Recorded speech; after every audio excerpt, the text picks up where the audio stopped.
The following is a message from Christ Central Manchester, a church that meets in the heart of Manchester in the UK.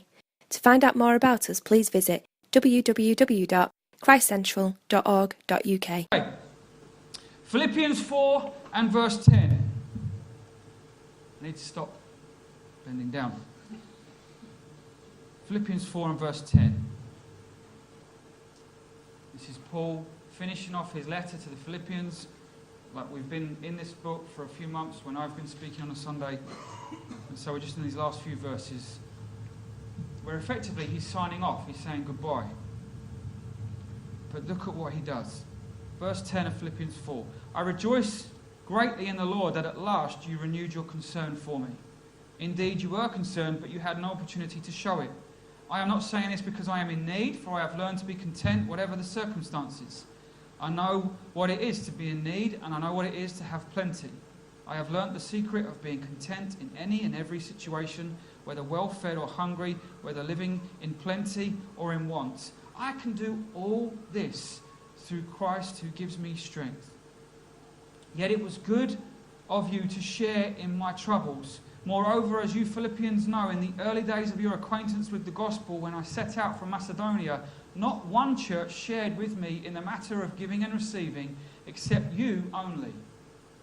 For even when I was in Thessalonica, you sent me aid more than once when I was in need. Not that I desire your gifts. What I desire is that more be credited to your account. I have received full payment and have more than enough. I am amply supplied. Now that I have received from Epaphroditus the gifts you sent, they are a fragrant offering, an acceptable sacrifice, pleasing to God. And my God will meet all your needs according to the riches of his glory in Christ Jesus. To our God and Father be glory forever and ever. Amen. Greet all God's people in Christ Jesus. The brothers and sisters who are with me send greetings. All God's people here send you greetings, especially those who belong to Caesar's household. The grace of the Lord Jesus Christ be with your spirit. Amen. Verse 13 of Philippians chapter 4 is probably one of those most famous, probably the most famous verse, especially in the sporting world. It's the most quoted verse. You see it on football boots, American football gear. You see it on banners in the crowd. You see it in basketball. You probably see it in running and all kinds of sport. It's the most out of context, misquoted verse there is. It's the most famous, but it's the most misused. And here we have an example. I can do all things, and the implication is I can score lots and lots of baskets in basketball. Because I quote this verse like a magic trick. If I say it enough times, I'll be able to run the 100 metres faster than Usain Bolt, even though I've never trained and have no talent.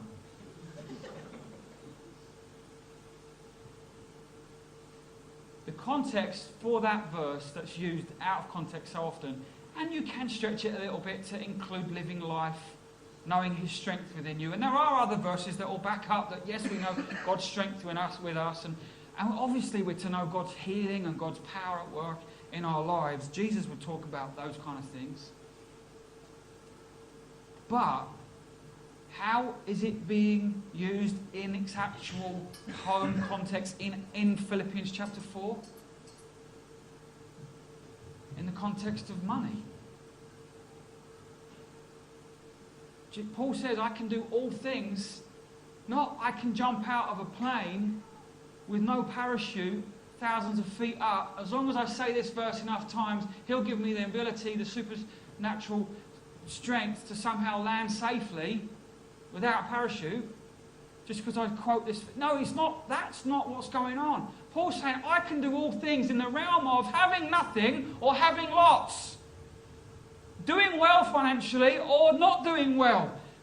Being well fed or going hungry. I can do all of that stuff. I can live through all of that stuff.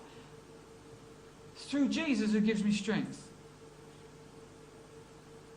It's an exciting verse, but it's not a spectacular verse. Paul's talking about an inward strength, not an outward. You know, I've even seen it, you've seen it on Evander Holyfield's gloves and things like that. He signs, gives his gloves, and, you know, if you quote this enough times, you can smash somebody's head in. Paul's talking here about his secret to inward success, not the promise of outward success. And here, as with last week when Anne-Marie spoke about being satisfied in God, we're talking about contentment.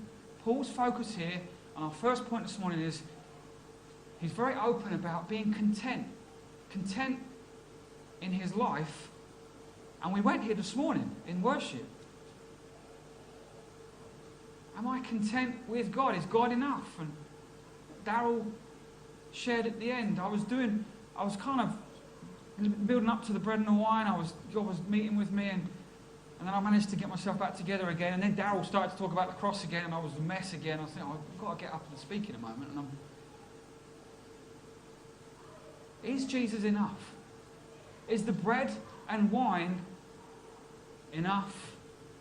Or are we constantly hankering after more extravagant lifestyles, more lavish food, more enjoyable experiences? Or is Jesus enough? Last week, Anne-Marie focused on us being satisfied in God. This morning, I want to say the same sort of thing, but very much focus it in as this passage does. He's saying goodbye, but as he says goodbye, he starts to talk about money. And I want us to focus on being content in whatever circumstance we're in. The question is, do you and I suffer, or are we overly affected by something in our society? And I don't know where I heard this, but this thing of, if I had 10% more, then I'd be happy. If I earned 10% more of a salary, then I would be content. I don't know where that came from, but we kind of know something of that, even in our own hearts, if we're honest. Even if we've been Christians for years. Or if I could just earn 5-10% more, then I'd be able to afford that, or pay off that. Then I'd be happy.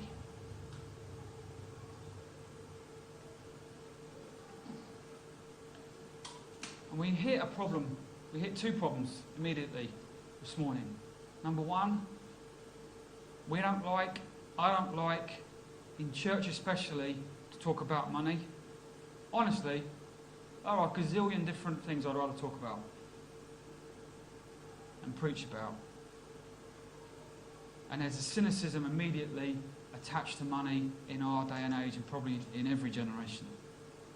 And the other big problem we've got here is our inability to identify with what Paul really meant by going without.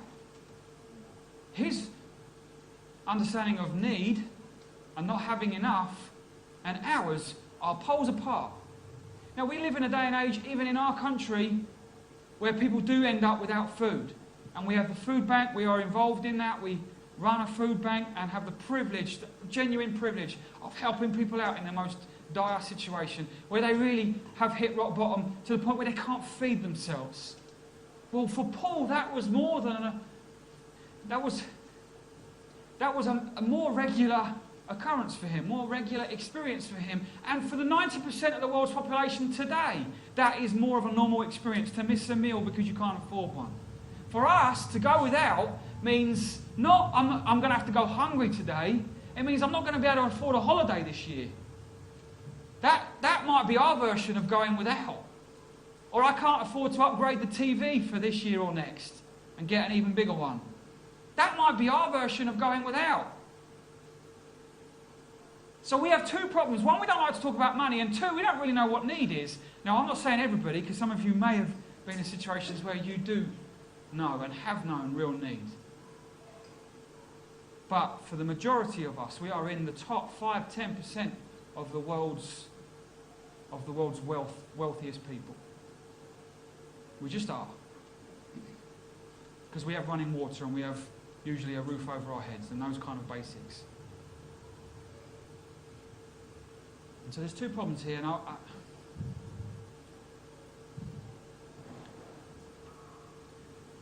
we must talk about money even though it's not comfortable. And we must talk about this whole area of being content, even though we can't quite fully identify with Paul. Because discontent is as much as a disease for those who are well off as it is for those who aren't. We can have lots and still be discontented because we want that extra 5-10%, because we think that will make us happy, because we look at somebody who's wealthier and wish we were them. And this is true for all of us, true for me, true for you. We all can, we all do, and we all must hear where Paul is going this morning, and we must apply it, and we must learn it, and it doesn't just happen instantly. It's something you learn. Paul learned to be content. And it's not wrong for us to be well off, any more than it's wrong to be less well off. What is not good is to be in need or to have lots and be discontented.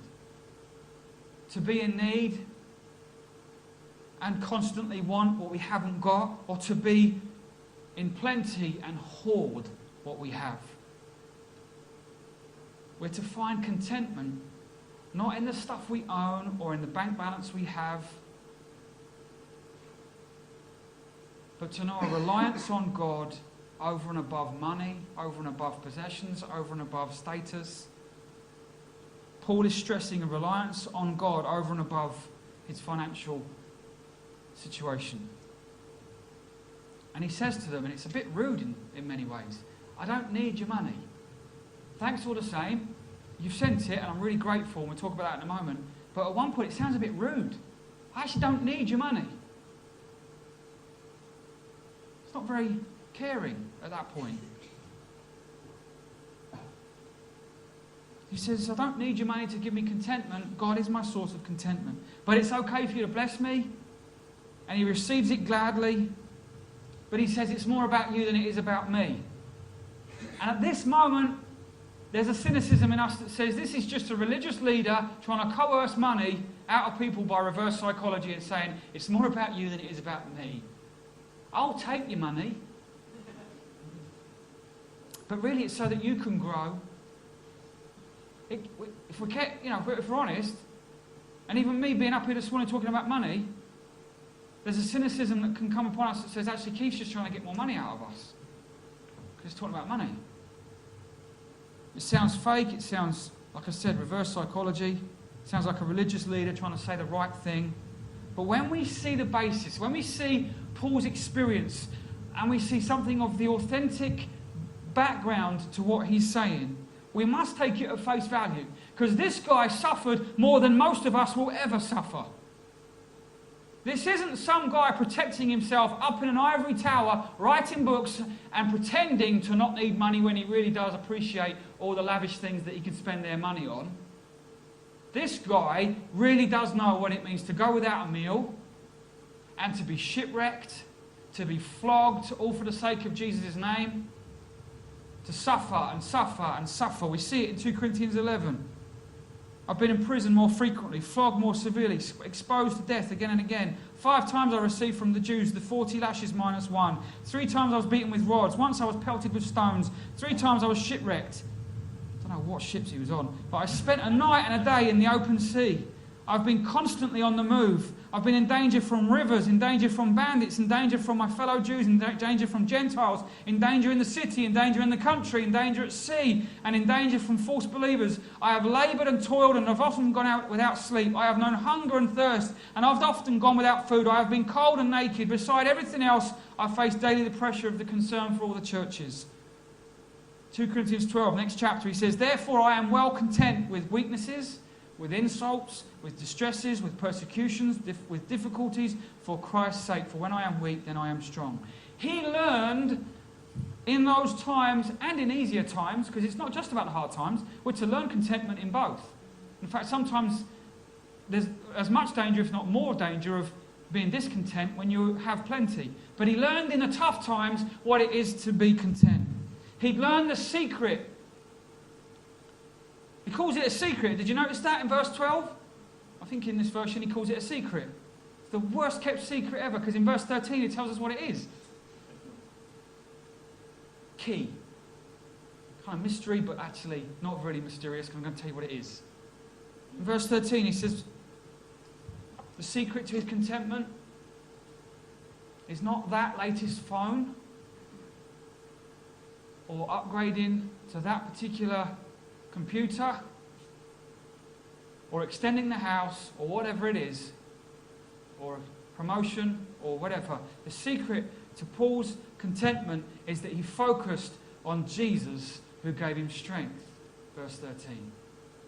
That's the context, not a boxing match. What do you and I give our attention to? Are we robbing ourselves of the secret of strength and contentment? When we're in need, and it's okay to, we're not going to be able to fully identify with the kind of need that Paul's talking about. So most of the time we will not go without a meal. But when we feel like we're in need, it isn't enough to say, oh, there are needier people. No, when you feel like you are in need, we are to resist the temptation to be discontented with our lack and learn contentment in Jesus. And when we have plenty, which most of us do, so this is more where it's at for most of us this morning, when we have plenty, we are to resist the temptation to rest in our plenty and learn contentment in Jesus. We have to, like I said already, learn this. If Paul had to learn it, then I'm sorry, you and I are going to have to learn it. He wasn't Jesus. He was human, fully human. Jesus was God and man. Paul was just a person like you and I, but he had got somewhere that you and I probably haven't yet. So we'd have to learn this and keep learning it. Every pay rise, you're going to have to relearn it. Right? Every time somebody gives you an amazing gift, you have to relearn it. Every time you see an advert for something that you really like the look of, clothing, electronics, whatever it might be, even a washing machine,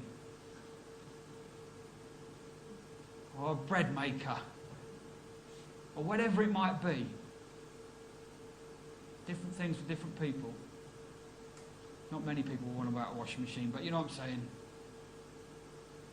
We have to learn it. Where's my strength? Where's my focus? Is my focus on contentment in Jesus, or that latest thing?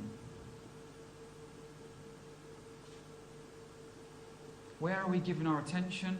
Who are we giving our attention to? Does he figure in your daily routine? Are you learning the secret of being content in Jesus so that it doesn't matter what your circumstances are? And of course we can apply this further afield than just money and possessions. It will be about everything. But Paul is very much focused on that here, which is why I've gone there. But it could be a relational breakdown. It could be tough times at work. It could be a redundancy, which I guess ties in a lot more. But it could be any situation. Where's our focus? Where's this deep joy? We're not going to get deep joy from the latest Android phone or any other makes. We're not going to get deep joy. Come on. Even the geeks among us are not going to find deepest joy. Oh, it can do this. It's got this camera with this amount of pixels, megapixels. Deep joy? Or shallow, short-term, little geeky moment? The latter. Deep joy. That means you're happy when you shouldn't be. Like Graham was saying, we come out the door and it's raining again. You're not going to get deep joy if you rely on the weather of Manchester and Salford. Deep joy comes from somewhere else. So that you can be cleaning loos for Jesus. I told this story before. A doctor in China. She refused to give up the name of Jesus in the hospital that she worked in. And so they demoted her and demoted her and demoted her to the point where she was cleaning toilets. And she knew contentment like you and I probably haven't learned yet. She said, I cleaned those loos as if Jesus was about to use them himself.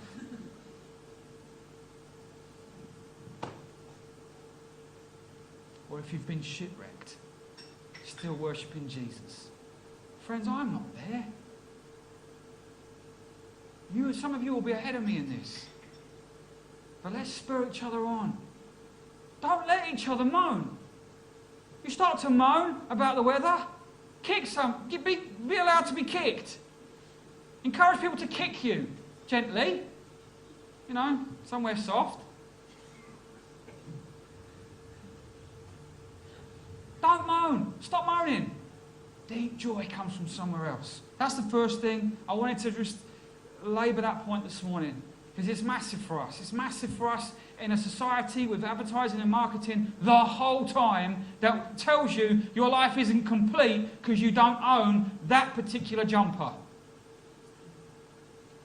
Secondly, Paul was content.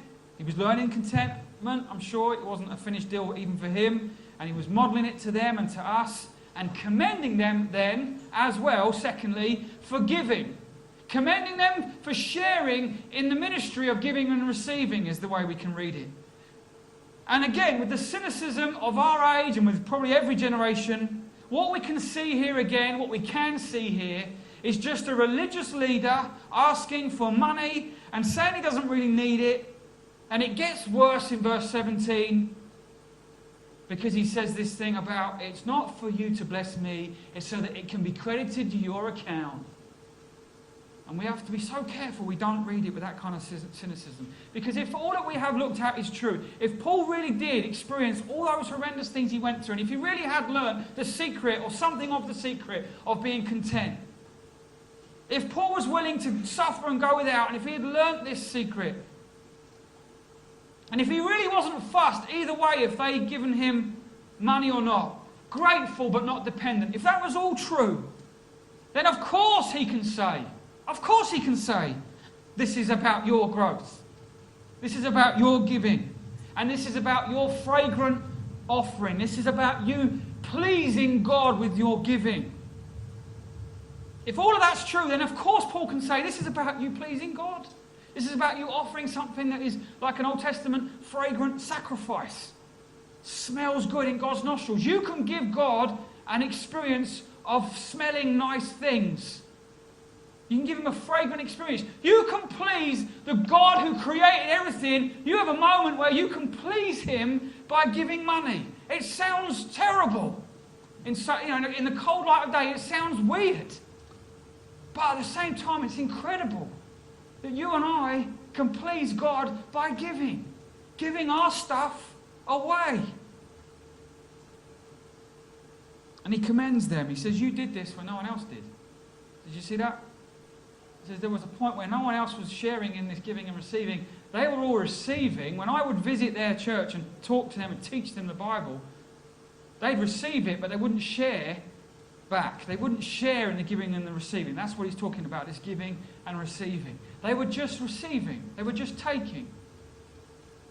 And this morning, if you are a guest with us, I want to repeat something that we often try and say. You are here on us. And this is not me saying you must give us all your money. And that's why I'm nervous of going here, because I hate it when it sounds like we're desperately after your money. Do you know what? We could do this church, we could be church without any money coming in. We could. I could go and get a job. We could stop meeting here because we wouldn't be able to afford it. But if we had literally no money to use, we could still be church. And I can say, hand on heart with Paul, we don't need your money. We don't need it. I could go and get another job. Honestly, there are things on a positive note that we can do because we all give in to this. I give in to this. You give in to this. There are things we can do. We've got our AGM tonight, our annual general meeting. It's the most anticipated event of the calendar. And actually we will be praying as well. So please come and pray and listen to some stuff about finances. And at that meeting, we're going to talk about the fact that, we'll talk about this, partnering in giving and receiving. We're going to talk about the fact that there are some things we can't do, sadly, in the next 12 months because of the financial situation we're in. It's not desperate, but it's not as good as we'd hoped it would be, so we can't do some certain things, and we'll go into more detail about that tonight. And that's the nuts and bolts of this stuff. They gave to Paul, that released him to do more and more. It meant he wasn't distracted. He could get on with ministering to more and more people. He didn't have to go and make tents again, which is what he did when he didn't have enough money to get by. And so we don't need people to give. But when people do give, the nuts and bolts of it is we can do more. We can feed more people at the food bank. We can release more people to bless us pastorally. We can release more people administratively and make the thing flow and work more smoothly. All that's just true. I'm just telling you, we know all this stuff. I'm not telling you stuff you don't know. It's as awkward as it is to talk about it. So I can genuinely say with Paul, we're not after your money. And if you're a guest here this morning, we're certainly not after your money. You're here just to enjoy this morning. But there is something that Paul is saying to them about this sharing and giving and receiving. That if we only receive, if we're only like these churches that he ministered to and who just received and never gave back, you're missing out. If I was part of this church and never gave financially into it, I would be missing out. I love the fact that over the last 20 years of me earning, I'm not boasting here, I'm just telling you what's happened. I love it that I've given away, because in our society it doesn't make any sense. I've given away, we as a couple, we have given away thousands to God. Not primarily, although it is about sharing in the work of the local church and supporting that and the nuts and bolts of it working. But do you know what? Where Paul ends up here? Primarily, this is about you and I pleasing God. And so when Esther and I give and have given over the last 20 years of our earning, as it were, when we left our own homes, what a joy. I've given away thousands to him. And I'll do it again. And I will do it again. Because actually, do you know what? There's a wallet in my pocket, and oh, no, there isn't. I thought it was. I left it. It's not reliant on it. I will be at some point. There's something about nailing greed, or a propensity to greed, or a reliance on stuff, that when we give it away, we say, do you know what, God? I trust you. Now, I would love to be able to give away even more than I do. And I'm not saying I'm the greatest example of this. And to say that I've given away thousands over 20 years is not that big a deal, actually. It's not that big a deal. Because I've earned over 20 years, as most of us, you know what I'm saying? We've earned hundreds of thousands over decades. You earn a lot of money in our day and age, in our country.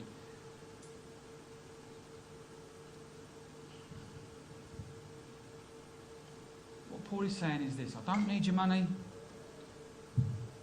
Money is a way of you expressing a partnership with local church and translocal, so further afield, and regional expressions of the gospel going out there.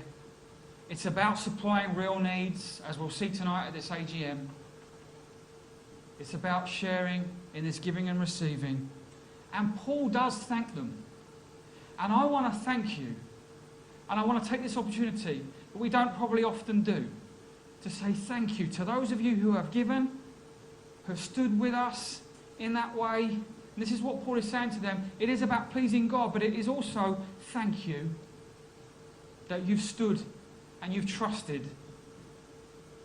And often not asked questions, just trusted. Not being suspicious, I wonder what they're doing with my money.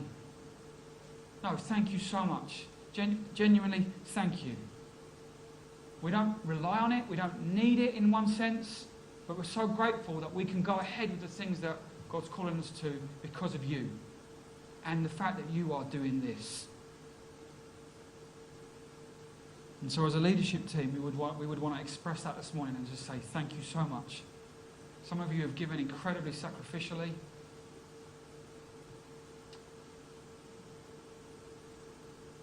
And you're an example to us.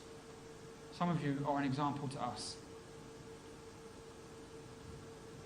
So when we take part in this way, we share in this giving and receiving. But as Paul says, when we give, we also somehow credit our account, or we display a fruit.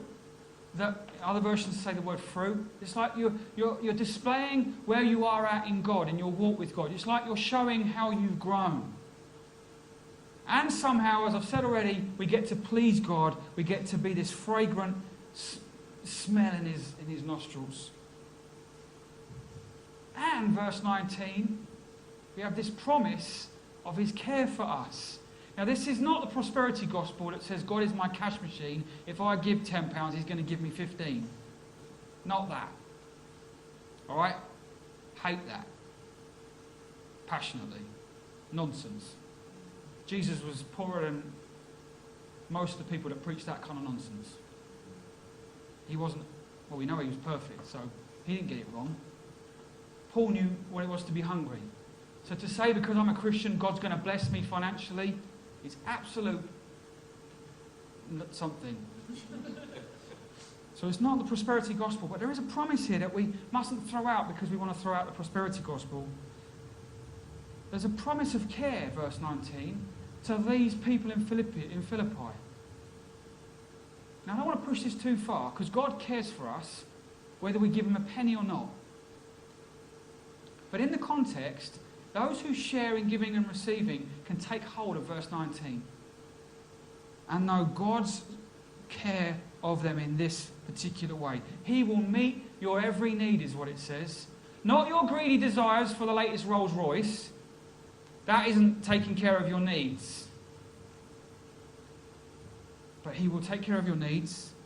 He will give you clothing and food and a roof over your head. Your needs. And all of it, Paul says, comes from the riches of Jesus.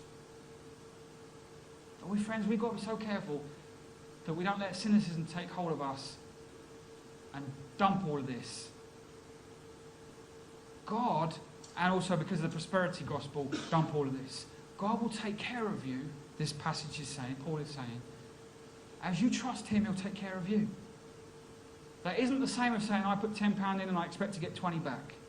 But we know other passages where, as we give, God will give back to us. It says, pressed down, rolling over in our laps, just more than we ever thought possible. And if the band would like to come up, you can see I found this difficult to talk about this morning because it isn't comfortable. And if you're here this morning, you're thinking he's really banged on about money this morning.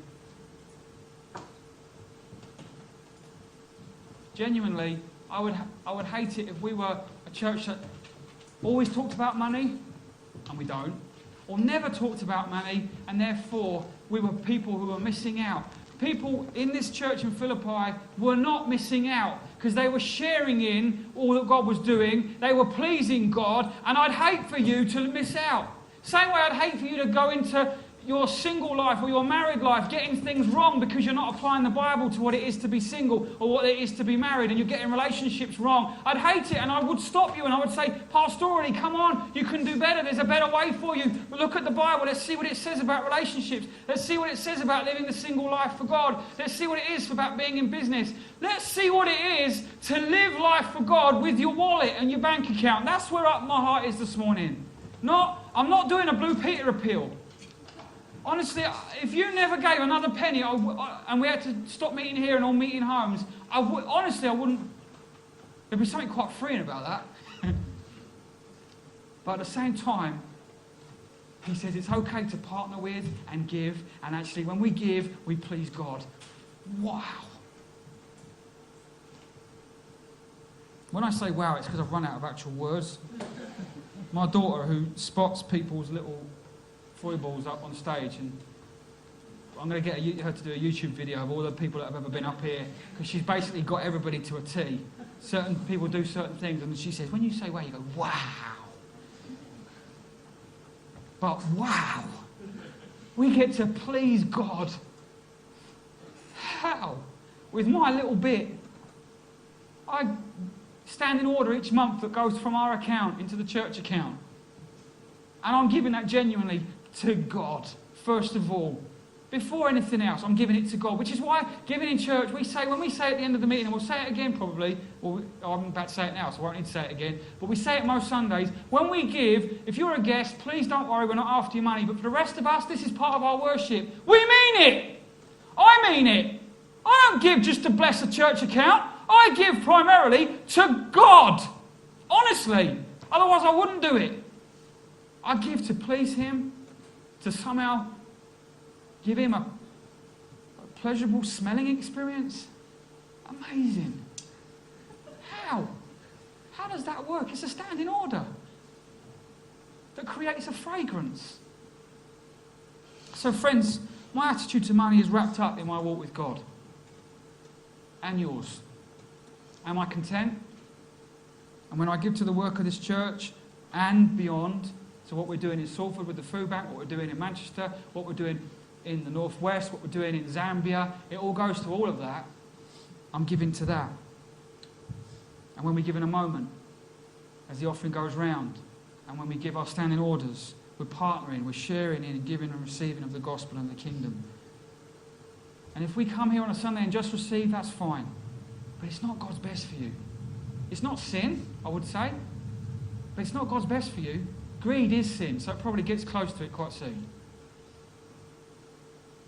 But if we just come here and receive, we aren't fully sharing and we aren't fully experiencing. And secondly, it isn't just about all of that. Primarily, as I've said already, what drives me to the whole area of giving is him and giving to him. This whole book of Philippians is about keeping Christ central, about knowing, enjoying and running after him, to know his presence, to know him with us, to know him in our friendships, to know him in our lives, to know him in our careers, to know him in our singleness, to know him in our marriages, to know him in daily life, to know him in suffering, to know him in money and to know him in lack of money. It all comes back to Jesus. Whatever it is, and money's no different. And so as we worship right now, do you worry about money? That isn't God's best for you, and he'd love for you to be released from that. So just ask him, God, I worry and I'm anxious all the time about money, and I'm fearful. Would you release me from it? I'll pray for you in a moment. We're going to just worship first. And then also, do you struggle with hoarding? Do you struggle with greed? Or that kind of self-preservation, which again is fear. I want to make sure there's enough for us to, on a rainy day, get by.